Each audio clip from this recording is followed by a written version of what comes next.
सुभानराव पाटील आणि यमुनाबाई पाटील यांचा बबन म्हणजे बाबन्या हा त्यांचा एकुलता एक मुलगा. पाटील सधन संपन्न आणि मोठे बागायतदार होते. बबन उच्च शिक्षित असून मुंबईला चांगल्या पगारावर कामाला होता. त्याचं गावातल्या बालमैत्रिणीवर म्हणजे सुमीवर प्रेम होतं. त्या दोघांनी लग्नासाठी एक दुसऱ्याला पसंतही केलं होतं. यमुनाबाईंना सुमी पसंत होती, पण सुभानरावांचा ह्या लग्नाला विरोध होता, कारण सुमीच्या घरची परिस्थिती तशी बेताची होती. सुभानरावांना श्रीमंत घराण्यातली मुलगी सून म्हणून हवी होती. यमुनाबाई त्यांना समजावत होत्या, सांगण्याचा प्रयत्न करत होत्या की सुमी चांगली आहे, पण सुभानरावांच्या पुढे त्यांचं काहीही चालत नाही. बबन एकदा सुट्टीवर गावी आला आणि पाटलांना म्हणाला, बाबा माझं सुमीवर प्रेम आहे, त्यामुळे तिच्याशी माझं लग्न ठरवून टाका. हे बघे बाबने, सुमी बरोबर तुझं लग्न आहे ना, ते मला मान्यच नाहीये. मला कशी आपल्या तोला मोलाची सून पाहिजे. पण बाबा काहीही झालं तरी मी सुमीशिवाय दुसऱ्या मुलीशी लग्न करणार नाही म्हणजे नाही. बाबन्या रागावला, मुंबईला जायची तयारी करायला लागला. पण जायच्या आधी सुमीचे लांबचे काका आणि सुभानरावांचे मित्र गणपतराव त्यांना भेटायला गेला. अरे बाबन्या आज कसं काय आलो तू? काका मी चाललोय मुंबईला. तुम्ही बाबांचे मित्र आहे, एकदा त्यांना समजून सांगा. मी आणि सुमीनं ठरवलंय की आई बाबांच्या सहमतीनेच लग्न करायचं. बर, काळजी करू नको, मी सुभानरावाला समजवायचा प्रयत्न करतो. थोडे हट्टी आहेत ते, पण तुझा मुंबईला जातो, उद्या फोन कर मला. बबन गेला मुंबईला. इकडे गणपतराव सुभानरावांच्या घरी प्रवेश करतात. अरे या या या गणपतराव, या की, घ्या चहा घ्या, चहा घ्या. नाही चहा नको पाटील साहेब, चहा नको. का हो, बबन गेला का मुंबईला? हा गेला, कालच गेला. सुभानराव, बबन्याच्या लग्नाचं काय ठरवलंय तुम्ही मला सांगा. अहो सुमी चांगली मुलगी आहे, दोघांचा जोडा खूप चांगला दिसेल. तुम्ही नकार का देतोय हेच माझ्या लक्षात येत नाहीये. हे बघा गणपतराव, सुमीचं स्थळ आहे ना आमच्या तोला मोलाचं नाहीये, त्यामुळं हे लग्न वाहणार नाही. हे बघा सुभानराव, अहो जमाना बदललाय. हे बघा मित्र या नात्याने मी तुम्हाला एक सल्ला देतो. मुलं मोठी झाली आहेत आता, तुम्ही तुमचा हट्ट सोडा, नाही तर एक दिवस बाबन्या लग्न करून डायरेक्ट तुम्हाला सून दाखवायला येईल बघा. नाही नाही नाही, असं होणारच नाही. तर आमचा बाबन्या आहे ना, आमचा बाबन्या असं काय करणारच नाही. अहो काही भरोसा नाही आजकाल. तुम्ही बाबन्याच्या मनाप्रमाणे लग्न करून दिलं नाही तर तो जाईल परदेशात निघून. मग एक दिवशी परदेशी सून घेऊन गावात येईल बघा. मग तुमची अवस्था फॉरेनची पाटलीण या सिनेमासारखी होईल बघा. पश्चाताप करण्यापलीकडे काय करू शकणार त्यावेळी तुम्ही मला सांगा बरं. हे बघा गणपतराव, तुम्ही लय बोललात. मित्र ह्या नात्यानं मी ऐकून बी घेतले. सुमीचे तुम्ही लांबचे नातेवाईक आहे म्हणून तिला आमच्या गळ्यात अडकवायचा प्रयत्न आहे ना, सोडून द्या प्रयत्न. मी बबनसाठी तोला मोलाची पोरगी आणणार म्हणजे आणणार. ठीक आहे सुभानराव, ठीक आहे, जशी तुमची मर्जी. तुमचा मुलगा, तुम्हीच ठरवायला हवं सगळं. मी आपलं सांगण्याचं काम केलं. ठीक आहे, निघतो मी. गणपतराव तिथून बाहेर पडले. या सुभानरावांना धडा शिकवावा लागेल. बबन्याशी बोलून बोट वाकडं करूनच त्यांना बबन आणि सुमीच्या लग्नाला संमती द्यायला लावली पाहिजे. एवढ्यात गणपतरावांना बबनचा फोन आला. हॅलो. हा हॅलो काका, बबन बोलतोय. तुम्ही बाबांना भेटायला गेला होता ना, काय म्हणाले? हे बघ बबन, तुझा बाप लय हट्टी आहे, सहजासहजी तो होकार देणार नाही बरं का तुमच्या लग्नाला. काहीतरी वेगळी आयडिया काढावी लागेल बघा. काका मला तर काही आयडिया सुचत नाहीये, मला खूप टेन्शन आलंय हो काका. काका तुम्ही काहीतरी मार्ग काढा ना हो, माझं आणि सुमीचं लग्न व्हायला हवं. ओके ओके, काळजी करू नको, काळजी करू नको. आणि बघ, हा एक सांगतो तुला, मुंबईत आहे ना, तुमच्या मुंबईत माणसं मिळायचं दुकान सुरू झालंय बघ, जरा तपास कर बरं. अहो काका लक्षात घ्या, मला भाड्याचे नातेवाईक नको आहेत, मला खरीखुरी बायको हवी आहे. बबन माझं नीट ऐकणार आहो तू, माझी आयडिया ऐकून तर घे तू. हा असं म्हणून फोनवर सगळी आयडिया ते बबनला सांगतात. आलं का तुझ्या लक्षात? आलं लक्षात? मग हे नाटक आपण करायचं, ध्यानात ठेव. इकडची आघाडी मी सांभाळतो, तू तिकडचं बघून घे. माझी आयडिया आहे ना, माझी आयडिया 100% यशस्वी होणार. तुमच्या दोघांचं लग्न बी होणार. ठेव फोन. ओके काका, थँक्यू काका. 2-3 दिवसांनी सुभानरावांना बबनचं पत्र मिळतं. पत्रात लिहिलेलं असतं, बाबा, मी इथे मुंबईला लग्न ठरवलेलं आहे. पुढच्या महिन्यात मी चर्चमध्ये जाऊन लग्न करणार आहे. शक्य असल्यास लग्नाला या. तुम्ही आला नाही तरी मी लग्न करणार म्हणजे करणार. सुभानराव पत्र वाचतात आणि यमुनाबाईंना हाक मारतात. यमुनाबाई, ओ यमुनाबाई, या इकडं लवकर या. काय झालं? कोणाचं पत्र आलंय? बघा, तुमच्या देवट्याचं पत्र आलंय. हो काय? काय म्हणतोय? काय मुलगी बघायला येतोय वाटतं? तुम्ही कळवलं का त्याला तसं?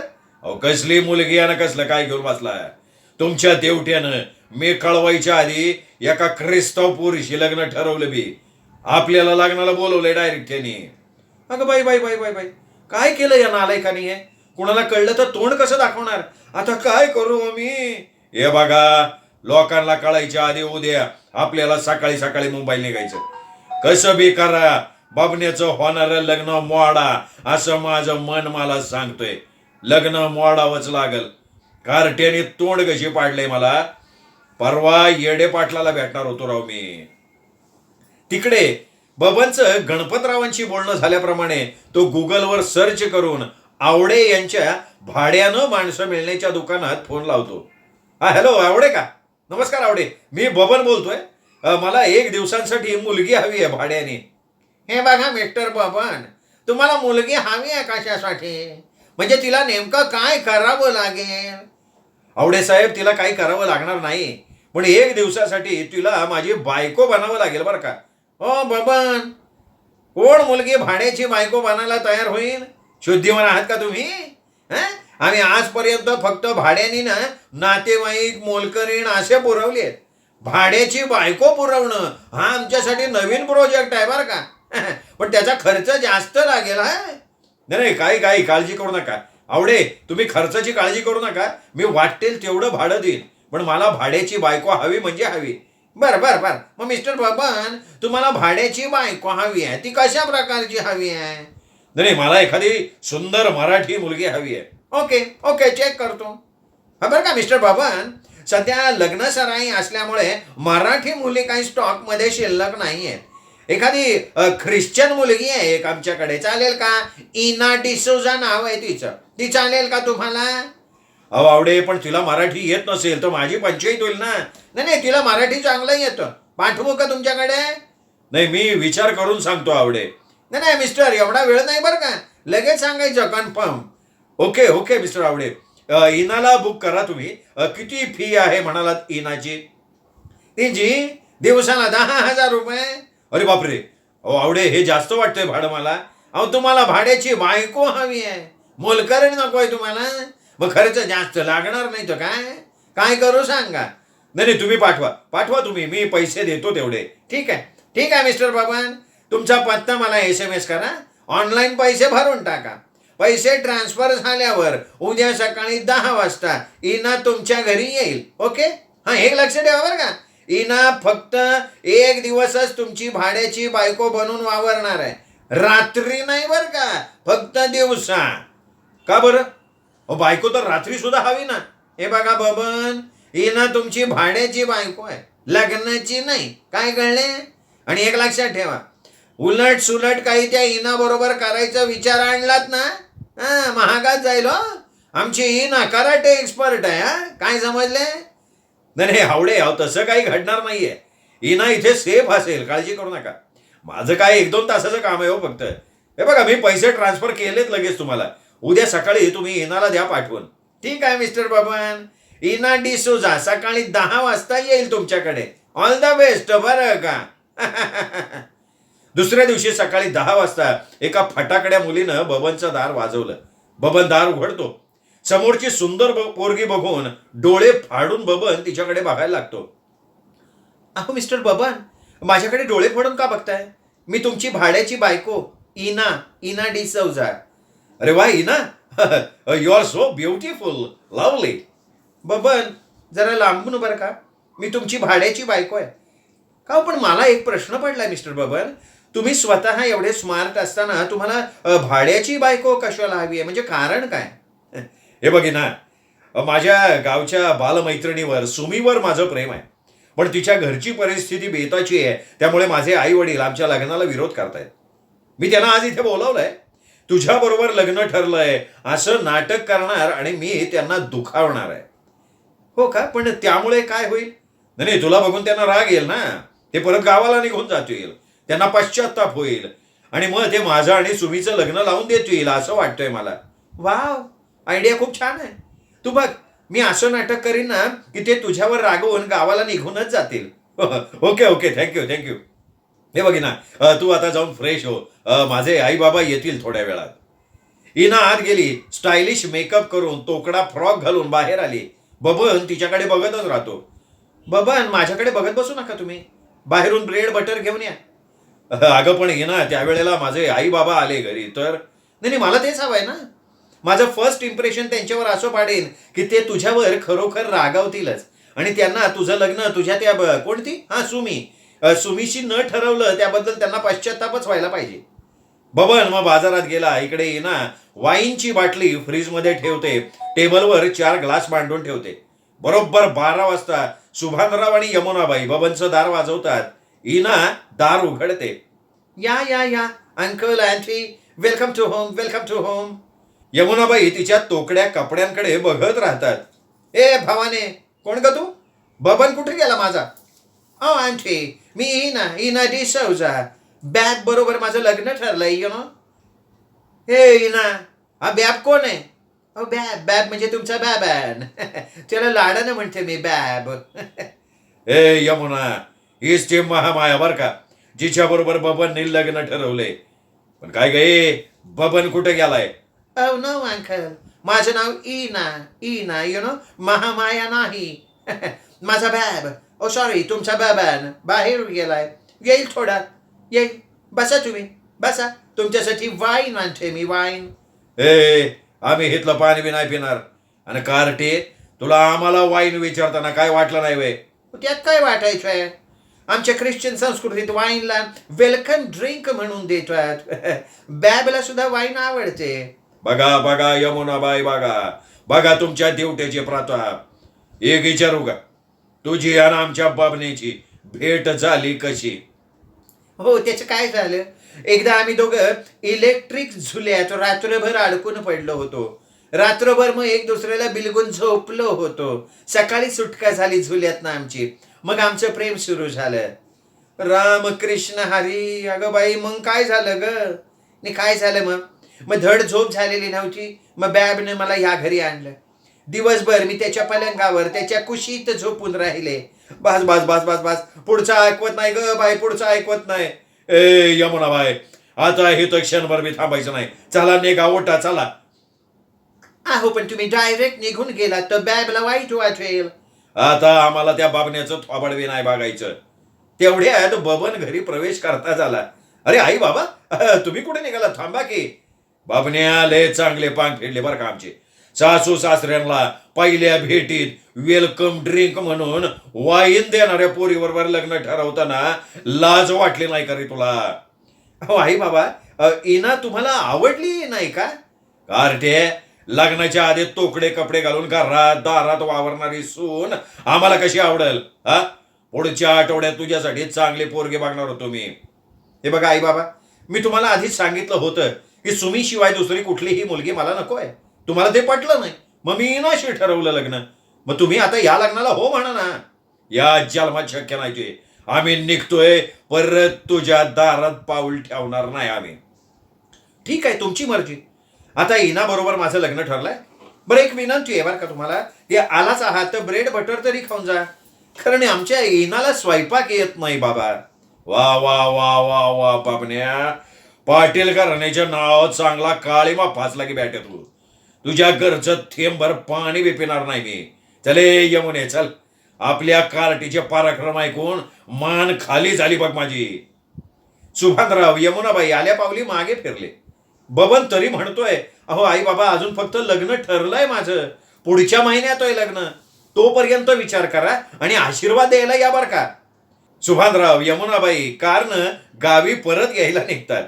यमुना, माझं चुकलं बरं का बाबण्याच्या बाबतीत. खरंय, सुमी आहे ना चांगली पोरगी होती, पण आता काय करणार मला सांग बरं. हे बघा, अजून बबनचं लग्न झालेलं नाहीये. गणपतरावांना मध्यस्थी घाला, बबनचं लग्न सुमिशीच ठरवून टाका. मी सुद्धा योच विचार करत होतो बरं का, गणपतरावाला मध्ये घातला पाहिजे. इकडे आई बाबा गेल्यानंतर बबन आनंदानं इनाला हग देण्याचा प्रयत्न केला. इना इना मान गए, काय ऍक्टिंग केलीस यार तू. हो मिस्टर बबन, मी इना या, तुमची सुमी नाहीये. पण तुम्ही सुद्धा चांगलं नाटक केलं बरं का. Yes yes yes yes yes, sorry sorry ना. हे बघ, तू बघ, माझं लग्न आता सुमीशीच लावून देतील माझे आई बाबा. बरं इना, मला सांग, तुला काय गिफ्ट हवी आहे.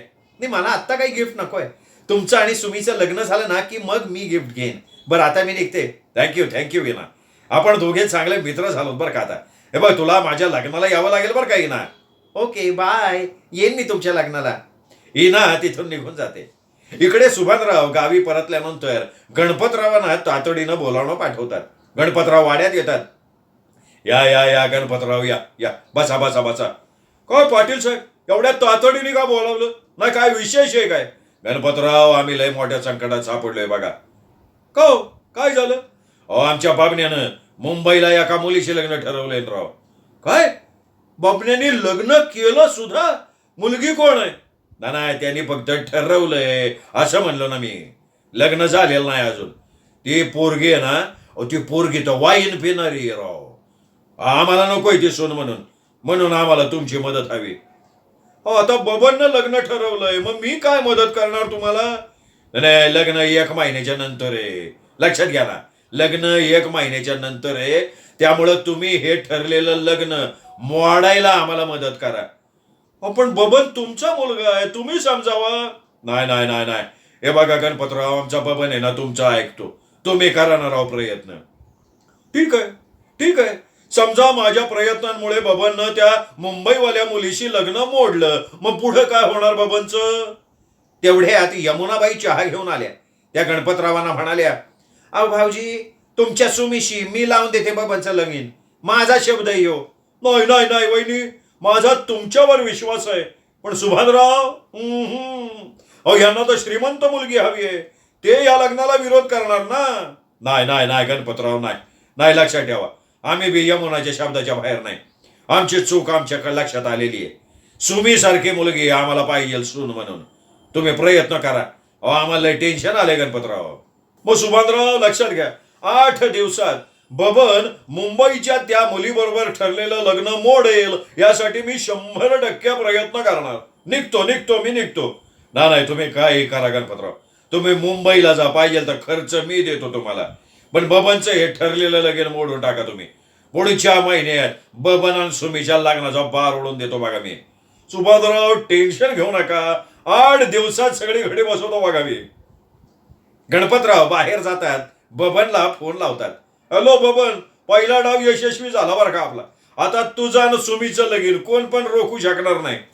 खरंय काका, तुमच्यामुळे झालंय. मी उद्या निघतो गावाकडे. येडा आहे का तू बबन. सुभानरावाला शंका येईल ना, तो उद्या आला परत तर. अजून एक धक्का देऊ आपण सुभानरावाला. तू 8 दिवसांनी आणखीन एक भाड्याची बायको घे आणि घरी ये. काका, परत भाड्याची बायको. नाही, जमणार नाही मला. काहीतरी घोटाळा होणार हो काका. परत त्या इनाला घेऊन यायचं.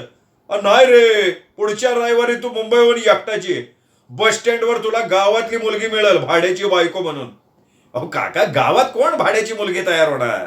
काहीतरी काय, बाबा आणि गावातल्या सगळ्या मुलींना ओळखतात. अरे अडे, सुमी वेषांतर करून तुझ्या बरोबर भाड्याची नवीन बायको बनून घरात येणार.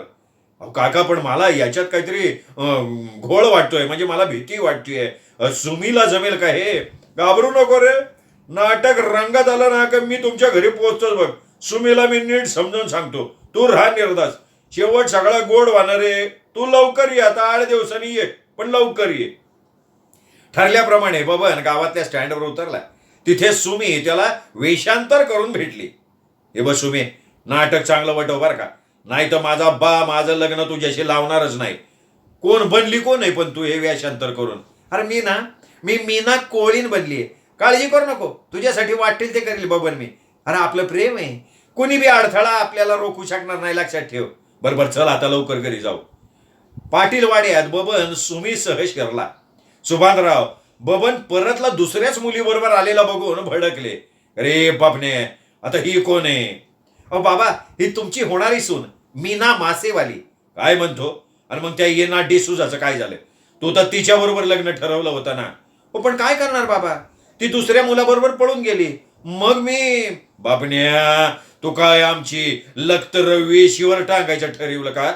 नाही तसं नाही बाबा, पण तुम्हाला सांगतो, ही मुलगी आहे ना, ही मुलगी सून म्हणून तुम्हाला खूप आवडेल, कारण हिच्या वडिलांकडे गडगंज पैसा आहे. मी ना, जा बाबांच्या पाया पड. नाही काय गरज नाही त्याची. हो यमुनाबाई, बाहेर या, बाहेर या, आपल्या दिवट्याचे पराक्रम बघा. आले हो आले. यमुनाबाई बाहेर येऊन बघतात तर बबण्याच्या बरोबर दुसरी मुलगी दिसते. आता भाया, ही कोण आहे? अगं यमुना, या पोरीकडे बघ. आपल्या चिरंजीवानी आता ही नवीन सून आणली आपल्याला. पहिली येना सोडली, आता ही दुसरी मीना आणली, उद्या तिसरी बी आणतीन, डीका. अरे म्हातारपणे आम्हाला छळाईचा चंगच बांधला या बाबण्याने. अहो नाही बाबा, तसं काही नाहीये. ही आपली मीना मासेवाली. एक शब्द बोल नको तू बाबने. काय पोर खेळ चालवलाय का? कुठं भेटली ही मीना माशेवाली? हा, आणि तू ह्या माशेवालीच्या जाळ्यात कसा काय अडकला? बबन मीनाला म्हणाला, मीना आता तूच सगळं सांग. हा काकू, मीच सांगतो समजा तुम्हाला. तुमचा झील यो बबन्या एक दिवस ना समुद्रात चालला होता जीव द्यायला. मग मी त्याला जवळ ओढलं आणि वाचिवलं. ते नाही म्हणत असताना पण सोडलं नाही त्यांना, जीव नाही देऊ दिला. मग ते माझ्या प्रेमात पडले. काय रे बबन, मीना म्हणते ते खरंय वय? हो, मी करणार होतो आत्महत्या, पण मीनाने वाचवलं मला. आता मी हिच्याशी लग्न करायचं ठरवलंय. ती तुमची सेवा खूप करेल बाबा. हो हो सासूबाई, सासरे बुवा, काळजी करू नका. मी तुमच्यासाठी माश्याचं नवीन कालवण रोज बनवत जाईन, म्हणजे तुमची हाडं ना म्हातारपणी ठिसूळ नाही व्हायची. हे बघ पोरी, आमच्या हाडाची काळजी तू नको करू. बाबण्या, तुला शेवटचं सांगतो, आल्या पावलानं पोरीला घेऊन घरात चालतो, नाही तर तुमच्या दोघांची हाडं मी खिळखिळी करल. यमुनाबाई रडायलाच लागतात. इट्टला काय दिवस दावले रे, अशा नालायक पोराला माझ्या पोटी का जन्माला घातलं इट्टला? यमुना, कशा पाय रडती तू? मी हाय अजून जिवंत. ए बाबने, 2 मिनिटात घर सोडायचं बर का. सुभानराव बबनवर हात उचलतात, तेवढ्यात गणपतराव येतात. सुभानरावांचा ते हात धरतात आणि म्हणतात, सुभानराव काय करतोय तुम्ही? तरुण पोरावर कशाला हात उचलताय? शोभताय का तुम्हाला? लोक शेण घालतील तोंडात. गणपतराव, लोकांचा सोडा, आमचा देवटा आलाय बघा शेण खाऊन. का का काय केलं पाटील साहेब यांनी? बोला वहिनी, वहिनी तुम्ही सांगा काय केलं बाबनेनी? हा गणपत भाऊजी, बाबण्या दुसऱ्या या मीना माशेवालीला घेऊन आलाय आणि म्हणतो ह्या मीना माशेवालीशी लगीन करायचंय. गणपतराव, मला सांगा, लग्न म्हणजे काय ह्याला सिनेमा वाटतोय का? आधी कोण म्हणतो इना, आता कोण म्हणतो ही मीना, आता उद्या आनंद डीका. आम्ही उद्या ह्या नालायक कार्ट्या मेला मेलो ना गणपतराव तर. सुभानराव, अभद्र बोलू नका, मरेल तुमचा शत्रू. अहो तुमचा बबन्या अशातला मुलगा नाहीये. ह्या मीनाकडे नीट बघा ना तुम्ही. अहो ही तुमची होणारी खरी सून आहे, सुमी. काय गणपतराव काय म्हणताय? ना ना, हे शक्यच नाही हो. भाऊजी, आमची चेष्टा करता का तुम्ही बी अशा प्रसंगी? थांबा थांबा तुम्ही. मीना माझं ऐक. मीना, तुझ्या डोक्यावरचा तो केसाचा वीग काढून टाक बरं. हे सुमे, जा आई बाबाच्या पाया पड. बबन सुद्धा म्हणाला. सुमे दोघांच्या पाया पडली. गणपतराव, अहो हा काय प्रकारे राव? सुभानराव, सगळं नाटक होतं. तुम्ही बबन आणि सुमीच्या लग्नाला हो म्हणावं ना, म्हणून आम्ही नाटक केलं बघा. गणपत भाऊजी, हे नाटक होतं पण ते चांगल्यासाठी झालं बरं का. पण तरी एक शंका आहे. आमच्या बाबण्यानं मुंबईला एका ख्रिश्चन पोरीशी लग्न ठरवलं होतं, तरी तुम्ही तुमची सुमी आमच्या बाबण्याला देणार होय? वहिनी, ते सुद्धा नाटक होतं आमचं. ती ना सुद्धा भाड्यानं आणलेली मुलगी होती. पण गणपतराव, मला सांगा, हे नाटक करायची काय गरज होती का? अहो तुम्ही तुमच्या बाबांना सुमी शिवाय दुसरी पोरी बरोबर लग्न करायचं सांगत होतात. तुम्ही विरोधात होतात ना, म्हणून मग मी आणि बाबांना ठरवलं आणि हे प्लॅनिंग केलं आणि तुम्हाला घेतलं मुंबईला बोलवून त्यांनी. या आईला गणपतराव, तुम्ही तर छुपे रुस्तम निघाले की. काय करणार सुभानराव? हिंदीत म्हण, जब सीधी उंगली से घी नहीं निकलता तब उंगली टेढ़ी करनी पड़ती है. बघा बघा बघण्याची बाबा, तुमच्या चिरंजीवानं तुमची बाजी तुमच्यावरच उलटवली की. लय हुशार निघालं ग बाई माझं पोरग. त्यानं सुमीसाठी तुमच्या नकाराचा वाकार करून दाखवला. याला काय म्हणतात? याला म्हणतात बापशे बेटा सवाई. आता बोला काय बोलताय ते. बाबण्या, बारीकडे निघाला तू, आमच्यावर धोबी पाछ्यात टाकला वय. गणपतराव, खरं सांगू का, आमचं चुकलं. आम्ही आधी सुमीला सून म्हणून स्वीकारायला पाहिजे होतं. पण या धक्क्यानं समजा आमचं काही झालं असतं बरं वाईट तर मात्र आम्ही कोणी तुम्हाला माफ केलं नसतं बरं का. अहो सुमनराव, प्रेमात सगळं माफ असतं. काय बबन सुम्या, काय इंग्रजीत काय म्हणतात ह्याला? बबन म्हणाला, everything is fair in love and war.